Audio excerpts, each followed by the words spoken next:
ఈరోజు నేను హైదరాబాద్ నుంచి వస్తున్నాను. నరసన్నపేట కానీ లేదా నిమ్మాడ కానీ, ఇది నిమ్మాడ హైవే ఎగ్జాక్ట్. మరి మంత్రి అచ్చెన్నాయుడు వాళ్ళు ఊరు. నరసన్నపేట అంటే కృష్ణదాసు వాళ్ళు.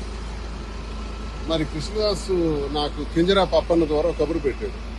ఈరోజు హైదరాబాద్ నుంచి వస్తున్నాడు కదా, దమ్ముంటే రమ్మను, చంపేస్తాం, అటాక్ చేస్తాం, నరికేస్తామని చెప్పారంట. సరే, మీరేం చేస్తారో. నేను ఈరోజు ఇదిగో నిమ్మాడ జంక్షన్లో మించుమించు 11:30 అవుతుంది. మరికొద్ది దూరంలోనే టెక్కలు ఉంది, వెళ్తున్నాను. ఒకవేళ చంపాలి, నరకాలి లేదా అటాక్ చేసి కొట్టేయాలి అనుకుంటే ఐఎమ్ రెడీ. నేనేం తప్పు చేశాను? ప్రజల అభిప్రాయాన్ని మీకు ప్రశ్నించాను. వీళ్ళు ఉచ్చ రాజకీయాల్ని బయట పెట్టారు. మీరు దౌర్భాగ్యమైనటువంటి మీ అవినీతిని అంతటినీ బయట పెట్టారు. మీరు చేస్తున్నటువంటి కేడీ రాజకీయాల్ని బయట పెట్టారు. అంత మాత్రం చంపేస్తారా? ఓకే, చంపేస్తే దువ్వాడ శ్రీనివాస్ అదిరిపోతాడని, బెదిరిపోతాడని నాకు అప్పన్నతో ఫోన్ చేయించారు. దయచేసి రావద్దు, అలా వెళ్ళిపోమని, హైదరాబాద్ మళ్ళీ వెనక్కి వెళ్ళిపోమని, రావద్దని.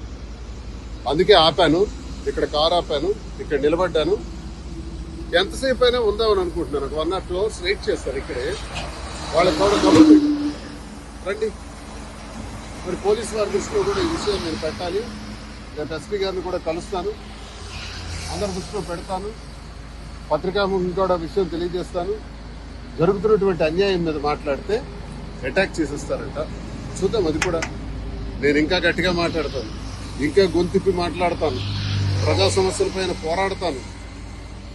మీకు వైసీపీలో నన్ను సస్పెండ్ చేశారు, మీకు కావాలంటే బహిష్కరించండి, ఎక్స్పెల్ చేసేయండి. ఎక్స్పెల్ చేయటం అంటే పార్టీ నుంచి బయటకు పంపించేయటం. అదే చేసిన తర్వాత స్వతంత్రుడిగా నా కార్యక్రమం నేను చేస్తాను. ఇంకా గట్టిగా శ్రీకాకుళం జిల్లాలో పనిచేస్తాను. ఏం చేస్తారో చూస్తాను. ఒకవేళ చంపేయాలనుకుంటే నేను చావుకైనా సిద్ధమే. భయపడే రకం కాదు, అదిరే బెదిరే రకం కాదు ఈ దువ్వాడ శ్రీనివాస్ అని తెలియజేస్తున్నాను. ఇంకా 2 hours ఇక్కడే ఉంటాను.